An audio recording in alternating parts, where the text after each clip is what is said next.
I'm Sarah Wilson and you're listening to the Roots and All podcast. I'm here to help you get growing. Join me as I explore everything plant related both indoors and out and provide the information you need to create your perfect green environment.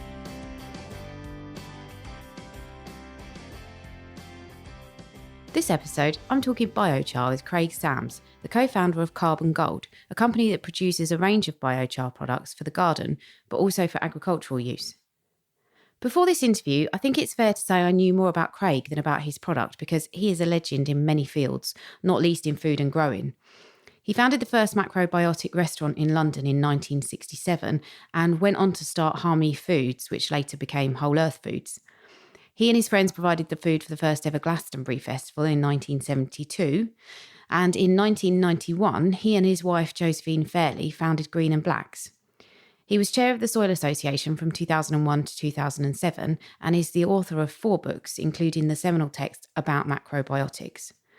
First off, I asked Craig to explain what biochar is. Biochar is charcoal.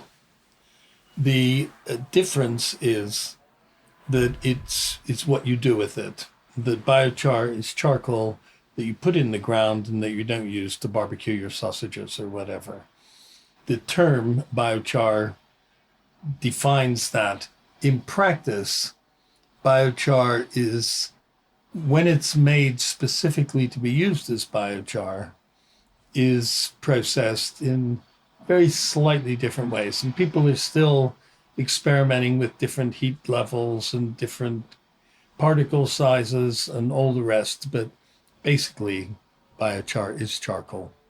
So you couldn't get your barbecue charcoal and put that in your soil, presumably? You could? You could take lumpwood charcoal, not the briquettes, because but you have to grind it up, and you have to grind it up to make it effective. You really want the particle size to be under 10 millimeters.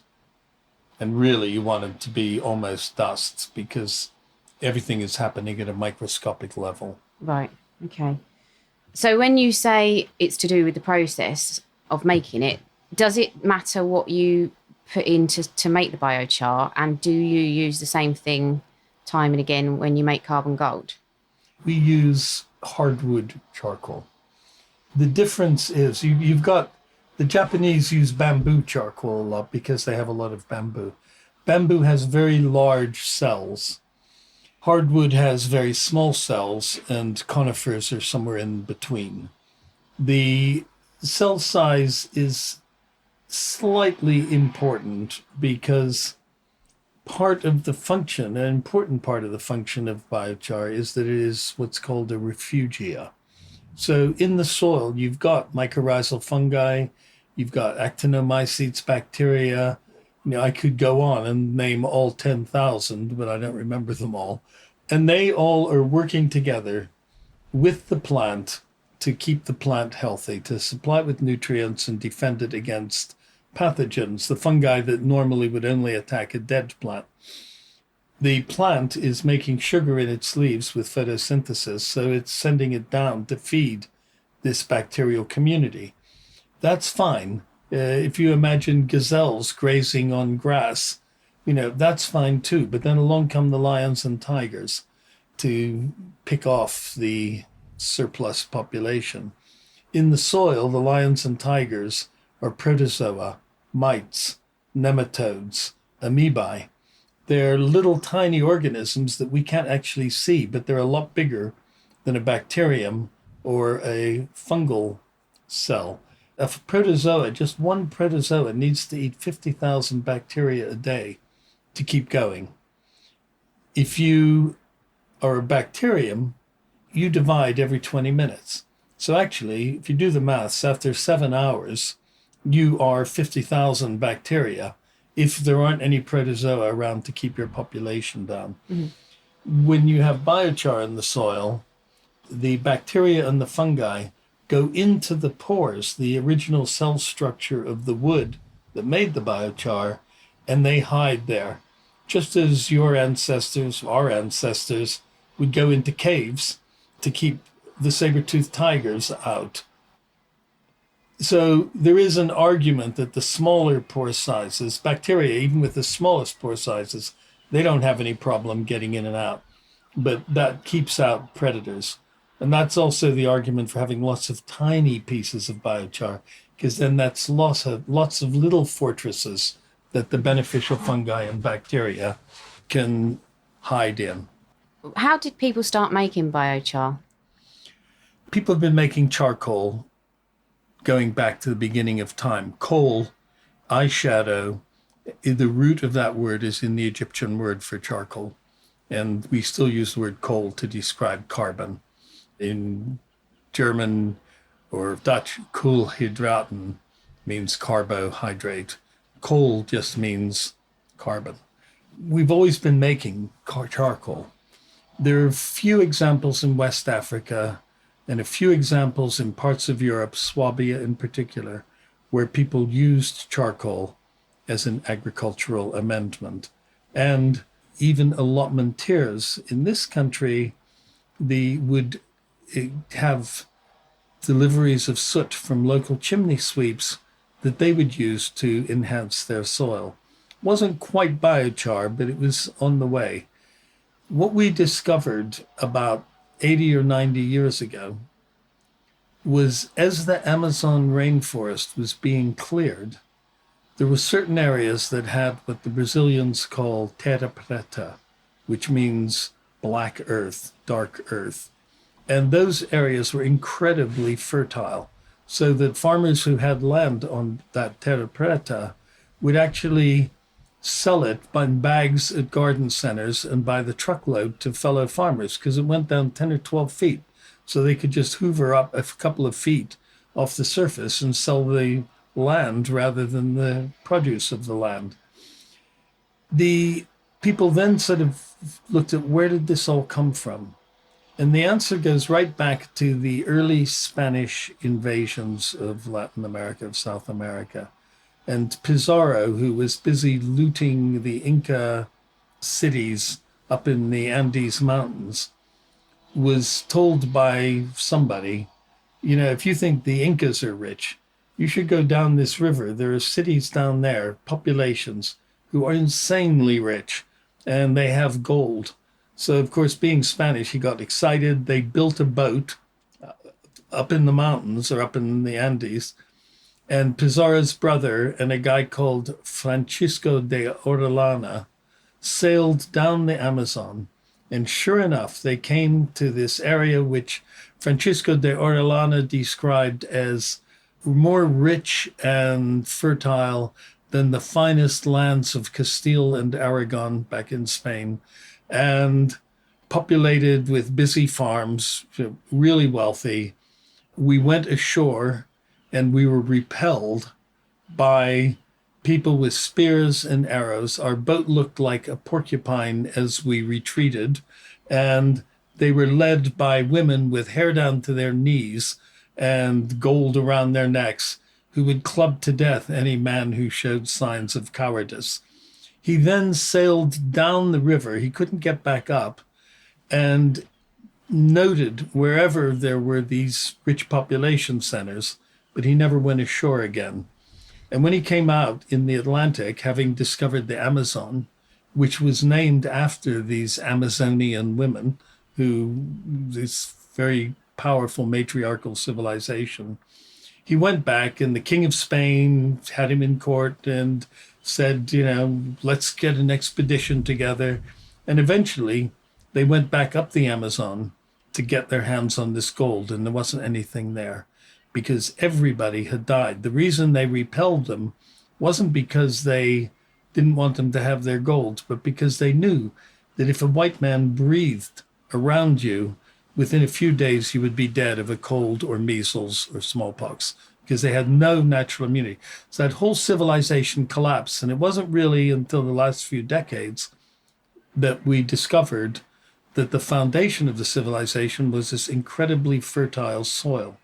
The way they did it was every year or regularly, they would dig pits, fill it up with their food waste, their forest waste, their animal waste, their own waste, and then cover it up with clay, and make it into biochar or charcoal. Exactly the same process that a English charcoal burner would use, putting turfs of grass over the top of their charcoal burn. They used clay because they didn't have turfs of grass.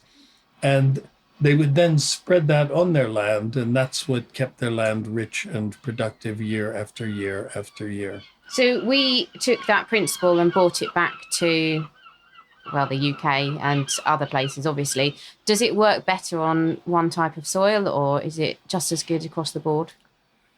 If you have sandy soil, it's almost miraculous because the problems with sandy soil are legendary, but fine for growing carrots, but anything else, just to stop them forking. But all your nutrients run through. It doesn't matter whether you're using organic fertilizers or chemical fertilizers, they wash through. Your soil structure it's very hard to build a good soil structure. So putting biochar into a sandy soil immediately stimulates the growth of the fungi and bacteria that glue soil particles together. If you have clay soil, probably the other extreme, depending on how degraded that soil is, biochar makes a difference, but it's not as spectacular. Right. So it really depends. And then you've got your loams, your silty soils in between. It always seems to do something. And the main things are it has what's called cation exchange capacity. So a teaspoon of biochar has the surface area of 2 tennis courts, which means that there are lots of little points that magnetically stick. So there are positive and negative points that stick to the positive and negative points in minerals. So your nitrates or your manganese or boron or whatever your nutrients are, don't wash through the soil when it rains. They stick to that. Also, biochar is porous, so it helps to hold moisture. When the soil is drying out, the bits of biochar have a much higher moisture level. And then the main reason is they're full of the bacteria and fungi that typify healthy soil. And if you have biochar in the soil, even if you're using nitrates, which tend to cause a collapse in the population of beneficial fungi and bacteria, you still keep a good, strong, resilient population of those fungi and bacteria so that when the disease-causing fungi, which have a place in the world, if we didn't have them eating plants, dead leaves and dead trees, we'd be up to our ears in biomass. They're what break dead biomass down into smaller particles. But you don't want them attacking living biomass, but that's what they do when the living biomass hasn't got its protection in place. And so does it work with mature plants as well as younger plants, and does it work on all plants? There is a yew tree in Totteridge that is estimated to be 3,000 years old. It was dying. One biochar treatment, just one treatment, that was 3 years ago. It's thriving now. There's a tree called the Charter Oak in Bexley that was planted to celebrate the royal charter that established Bexley as a town. So it's an ancient oak. It was dying. It got the biochar air spade treatment 18 months ago. It's thriving. And there are many more examples of it. In fact, at Carbon Gold, we now have a promotion called Tree Rescue, where people can nominate a veteran tree that needs help, and we'll do it for free. Yeah. Up to a limit. I saw that on your website. I think that's brilliant. And how is it best applied? I see you've got sort of various different. If you're starting from of it. scratch, you just mix it into the soil. Right. And you really want sort of 5% by volume. If you're potting, potting compost, that sort of thing, we make a potting compost using coir. It's frustrating to me that there are people who are buying our biochar and mixing it with peat, but it makes a big difference to the quality of the plants that you propagate. And, our aim is to get people off peat completely. but we can't stop people doing that when they've paid good money for the product. So it's very good in propagation because it really accelerates the root formation that's so important in a young plant. And then when you're planting it, sprinkling a little bit in the planting hole also just helps the plant to connect to the surrounding biology in the soil. When you're dealing with something like a tree, a full-size tree, then the methodology is either fork it in, not so good, air spade, which is like high pressure air. You blow the soil away from the roots, throw the biochar in and put the soil back on top, maybe add some compost. And what we're really quite excited about is something called VOGT, VOGT, geo injector. And that actually, and I've used it myself. It's quite amazing because you stick these tubes in the ground and they blow a mixture of air and biochar into the soil without disturbing the surface of the soil. So you actually look and you can see the earth just heaving ever so slightly as this biochar is kind of whipping in. And then you move a couple of feet along and you do it again. And that way you've put the biochar in with minimal disturbance of that network of mycorrhizae and bacteria that are so important to soil structure. Yeah. So presumably they are using it in places where they have, as you say, elderly and very important trees. Somebody recommended your product to me who I value their opinion scientifically. What kind of institutes are using the product? Who's trialing it scientifically? And the University of Reading have done an ash dieback trial, the RSSL, Reading Scientific Services. It's like a university research spin-off. Did a trial in Braintree with ash trees when ash dieback was at the height of awareness. In fact, I'm going up there in a couple of weeks, but we know that the trees that were treated with biochar, and they were already had been planted, so they were about 4 years old. The ones that were treated with biochar are all thriving. The ones that were not are all dead or dying because the whole forest has ash dieback as a problem. And we're now doing trials with mature ash trees to confirm that. We're 9 months away from a royal warrant. Honey fungus is another disease that we have very successfully cured on some really beautiful mature trees. And then there's plants. We supply tomato growers all over Europe, both organic and non-organic, because it makes such a difference to tomato plant health. You don't get blight, which is the nightmare. You don't get root mat disease, which is a terrible disease where the plant spends all its energy growing roots instead of fruits. So these are commercial trials. Yeah. The University of Reading now want to do a major research project with us, and we're helping them to put together their grant applications. Overall, just very roughly, in 2010, there were about 900 research papers published on biochar. And that's been pretty much doubling every year. So they're now, everybody's doing it. And in fact, the people at Reading said to me, we need an angle because so many people now are putting in research grant applications to do something with biochar. And we need to have something that pushes the buttons of the people who make the decisions about those grants.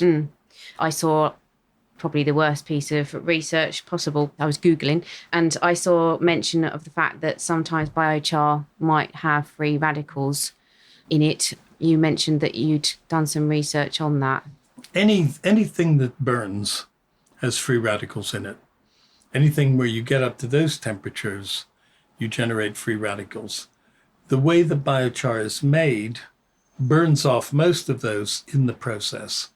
Every batch that we sell, we analyze for various things, including free radicals, polyaromatic hydrocarbons, and we're always way, way below the levels of nothing to worry about. And they tend to evaporate off after whatever is left is gone after that. but there's far less in it than a couple of lungfuls of London air. Right. Okay. And does the product have a shelf life once you've bought it? Do you need to use it within a The certain time? biology does. So the biochar lasts forever, and that's what makes it such an attractive product to farmers and growers is once you've put it in the ground, you don't really need to add it every year. We do something called biology blend that just boosts the biology when you've already got the biochar in the ground. But normally it just goes on and on. And could you put too much into your soil potentially? Yes, you really, it's a waste of money. But if you get up to, I'm talking per hectare now, 5 to 20 tons per hectare is optimal. And different people find, again, it depends on the soil type. If you've got a sandy soil, you might want to put even more than 20. If you've got a clay soil, you're probably happy with 5 to 10. But when you get up to 50, then it's overkill, really, and it's counterproductive because biochar is getting in the way of the soil itself. Right. Is it vegan? It's a good question, actually, because, well, biochar itself is vegan. The product we make has worm casts, so worms get fed waste, and their poo is then dehydrated, and that's a very rich source of all the beneficial soil bacteria that you want. And mycorrhizal fungi we add, and trichoderma. So we are putting microorganisms in, but if you're a vegan, you inhale and kill thousands of microorganisms all the time. At least we're giving the microorganisms a fighting chance once they're in the soil and increasing their chances of survival. Yeah. When a worm eats a mouthful of soil, for every actinomycetes bacterium in the soil, 6 come out of the worm's bottom. So worms in the soil are constantly increasing the fungal and bacterial population. Then the protozoa and the mites and the predators come along and gobble them up. And so that's where the biochar helps in that it gives them protection from the predators. And I suppose lastly, could you just explain to me in probably layman's terms, why is the process such a good thing, not just for your soil, but for the environment in general? We have a global warming crisis on our hands. And for reasons that are more to do with the power of lobbyists and decision makers about agriculture in Brussels and Washington who don't actually understand about climate change, we're doing all the wrong things. So we burn wood. We should be turning it into biochar. We should be shredding it and making it into compost. Or ideally, we should be using it in buildings. We shouldn't be burning any wood ever. That's part of the problem. Then we burn food. We hear people bleating about palm oil in food. More palm oil, 3 times more palm oil is burnt as biodiesel than is used in the food industry. I developed the original peanut butter recipe that used palm oil instead of hydrogenated fat to make a healthier peanut butter that didn't have oil separation. So I'm particularly frustrated at seeing this when everybody's, saying, oh, I won't buy that biscuit because it's got palm oil in it. And then they fill their tank with diesel that's 10 or 20% palm oil. And the same applies to ethanol. I have a cousin in Iowa who grows corn on 3,000 acres. It all gets turned into alcohol to be mixed with petrol.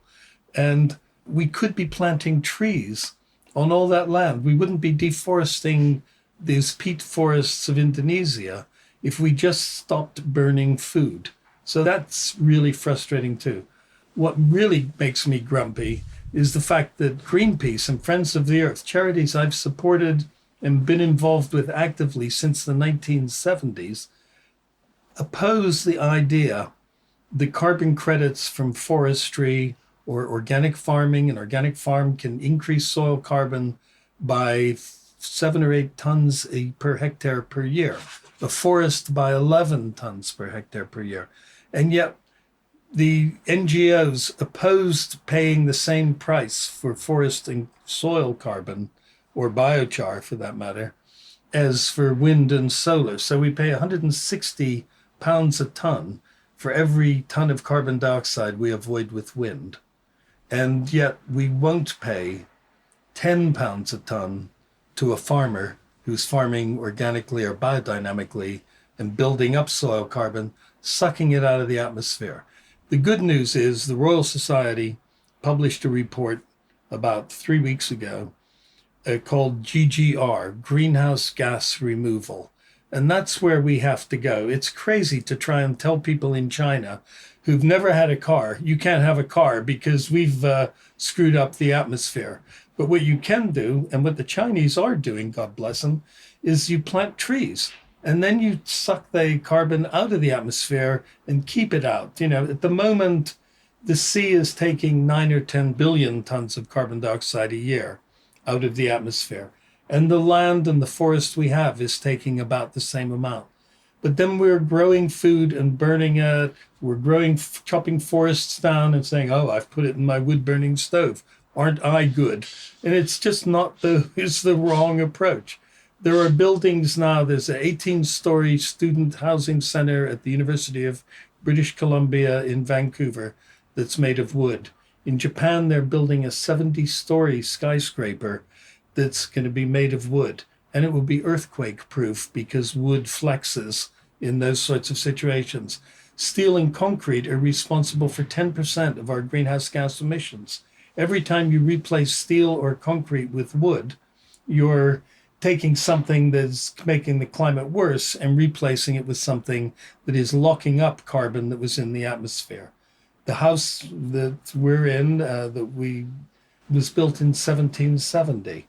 The wood in that house was taking carbon out of the atmosphere in 1066, probably, or certainly something like that. So we just need to rethink the whole issue of climate change and pay the people who are taking carbon out of the atmosphere the value of the carbon, and tax carbon on the oil companies and the steel companies and the concrete companies. And then the money will be transformative. Do you think there'll be a subsidy for biochar production in the future? Well, if you had a carbon price, you wouldn't need a subsidy because every ton of biochar that goes in the soil is 3 tons of carbon dioxide locked away forever. So the more biochar we put in the soil, the more we are keeping out of the atmosphere. But if you take the wood that made that biochar and burn it, a tree spends 50 years taking carbon dioxide out of the atmosphere. Somebody spends 50 minutes burning it, Drax Power Station, and then you wait 50 years for the tree that replaced that tree to grow, and you call that carbon neutral? It ain't carbon neutral. We need to start to reward the farmers and the foresters who are taking carbon out of the atmosphere, and anything that they do that keeps it out, whether it goes to biochar or to a building, doesn't matter. It's keeping it out of that cycle of return. Well, if you weren't already familiar with biochar, I hope that shed some light on it. I know it did for me. It's well worth having a look at the website, www.carbongold.com. I just purchased some of the normal and some of the tree fertiliser, which I'm going to trial in a client's garden where they have honey fungus. I've also purchased the seed compost and the multi-purpose compost, which I'm going to run trials with in my own greenhouse next spring. I'd really like to extend thanks to Craig for agreeing to the interview. It was a pleasure to listen to him. He is a great storyteller and I could have asked him questions all day. You'll notice that he casually mentions in the interview that he invented the original peanut butter recipe that replaced hydrogenated fat with palm oil, i.e. the recipe that the biggest global producers of peanut butter have used for decades. Many people would probably dine out on that as an accomplishment for the rest of their lives, but for Craig, it's just another in a long line of achievements. If you search online, you'll find far more eloquent people than I have written about Craig, and what an interesting and knowledgeable person he is. And I'm not going to try and compete with them here, but I will say, I think what sets apart truly awesome people is their desire to share their knowledge. And I used to honestly believe the saying that those who can do, those who can't teach. But now I've realised it should be those who can do and teach. Thanks for listening, and I will catch you next Tuesday. You can download or listen to the podcast direct from the website www.rootsandall.co.uk, where you'll also find my blog and a sign-up form for the newsletter, which gives you a weekly roundup of content, plus the inside scoop on things like upcoming guests. Or you can subscribe wherever you normally get your podcasts. Email me with comments and feedback at podcast@rootsandall.co.uk.